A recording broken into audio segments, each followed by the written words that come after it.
என்ன பேச கூப்பிடுறதுக்கு ஒரே தகுதி சசிராமநாதோட தங்கச்சி பையன்ற ஒரே காரணம் தான். இங்கே பேசினவங்க நீங்கள் எல்லா இலக்கியத்தை பற்றி பேசினாங்க.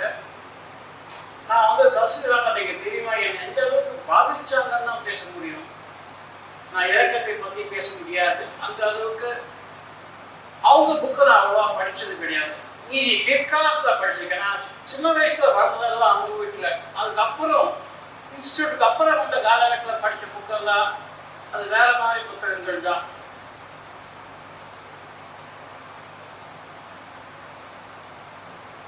இந்த குறும்படம் ரகுவெல்லாம் பேசும்போது எனக்கு கொஞ்சம் குற்ற உணர்ச்சி இருக்கேன். பெரியமா பற்றி எனக்கு அவங்களுக்கு தெரியாதவன்னு தோணுது. இப்போ பின் நோக்கி போய் தெரிஞ்சுக்கணும்னு தோணுது நிறைய. நான் குழந்தை பருவத்தில் மட்டும்தான் நான் அவங்களோட நிறைய பழகியிருக்கேன். அப்புறம் வேற ஒரு வழியில் போனப்போ எனக்கு வேற மாதிரி மாறிடுச்சு எல்லாமே.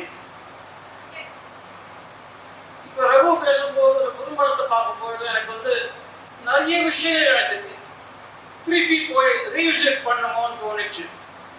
அது நிச்சயம் பண்ணி தான் ஆகணும். காரணம் அந்த அளவுக்கு எனக்கு திருப்பி வந்து எங்கள் பெரியம்மா பற்றி ஒரு எப்பவுமே ஒரு உயர்ந்த எண்ணம் உண்டு. எப்பவுமே ஒரு உயர்ந்த எண்ணம் உண்டு. ஏன்னா என்னை அந்த மாதிரி அவங்க கவனிச்சுக்கிட்டாங்க. காரணம் நான் அவ்வளோவா என் உறவினர் வீட்டுக்கு நான் போனதே கிடையாது. எங்கள் அப்பா அம்மா கிளம்பி அங்கே போகும்போது நானும் சேர்ந்து அவங்களோட போயிடுவேன். ஏன்னா தெரியுமா எனக்கு ஸ்பெஷல், பெரியப்பா எனக்கு ஸ்பெஷல். காரணம் அங்கே மட்டும்தான் எனக்கு வந்து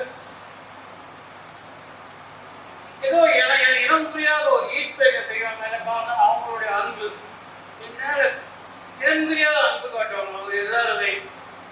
அது எனக்கு ரொம்ப தேவை. ஏன்னா நான் நாய்க்குட்டி மாதிரி அன்புக்கு மட்டும்தான் நான் படுவேன். வேற எந்த வீட்டுக்கு நான் போனதும் கிடையாது. எங்கள் அப்பா அப்பாவும் நான் போனதே கிடையாது. அந்த அளவுக்கு பெரியமா வந்து நான் திரைப்பட கல்லூரிக்கு சேரும்போது அவங்க எவ்வளவு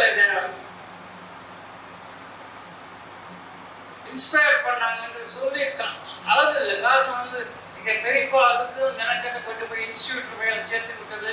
எங்க பெரியமா தான் என்னை முதல் முறையாக இன்ஸ்டியூட் சேர்ந்தப்போ ஒரு மிகப்பெரிய அவங்களுக்கு ஒரு அமைதி கிடைச்சது. ஏன்னா வேற ஒரு பாதையில் போறவனுக்கு இந்த பாதை தான் கிடைக்கணும். எங்க அம்மா அப்பாவோட எங்க பெரியமா பெரியப்பாவும் சேர்ந்து பண்ணதுனால தான் இன்னைக்கு நான் வந்து இருக்கிறேன்.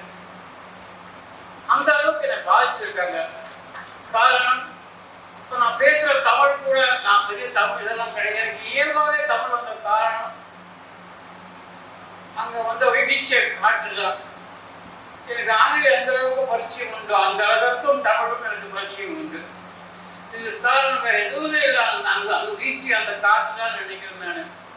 ஏன்னா அங்கே பார்க்கும்போது அசோகமித்திரன், ஜெயகாந்தன் இவங்கெல்லாம் பெரிய இவங்கெல்லாம் ஃப்ரெண்டாக பெருமையாக இருக்கும். ஏன்னா அவங்கெல்லாம் பெரிய ஆளாக இருக்கும்போது எனக்கு இங்கே திருமணம் பற்றி ஏற்கனவே உயர்ந்த ஒரு இது உண்டு. ப்ளஸ் இவங்கெல்லாம் நண்பர்கள் தெரியும்போது பெரியமா became very special to me. She will always be special because so many beautiful memories are there. அதை பற்றி நான் பேசிகிட்டே இருக்கலாம். நினைவுகளை பற்றி பேசிட்டே இருக்கு. சில விட்டு நான் சொல்ற காரணம் வந்து அவங்களோட புக்கெல்லாம் படிக்கும்போது சில டிரான்ஸ்லேஷன்லாம் படிக்கும்போது பக்கிம்சந்திரன் சரத்சந்திரன் நாவெல்லாம் படிக்கும்போது பிற்காலத்தில் இப்போ படித்த பொழுது சரத்சந்திர யார் பக்கிம்சந்திரன் யார் அவங்களாம் எனக்கே தெரியும். நான் தமிழில் படித்தேன். ஒரு புக் இருந்துச்சு. ஆனால் இன்னும் பெரிய மரத்தில் வச்சு. ஸோ கல்கட்டா போகும்போது நான் பண்ண முதல் திங் சரத்சந்தர் பக்கிம்சந்திர ஸ்டாச்சுவை பார்த்து அந்த ஸ்டாச்சு இருக்க ஒரு காட்சியை நான் எடுத்தேன்.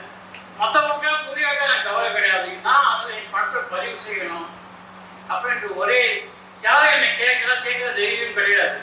காரணம் ஏதோ ஒரு காரணத்துக்காக நான் பண்ணுறேன்னு நினச்சிக்கிட்டாங்க. ஆனால் என்னை பொறுத்த வரைக்கும் அதை நான் பதிவு பண்ணணும். ஏன்னா அந்த அளவுக்கு எனக்கு பாதிச்சு அந்த புக்கு. ஆனால் யாருக்குமே அவங்க யாருன்னே தெரியல.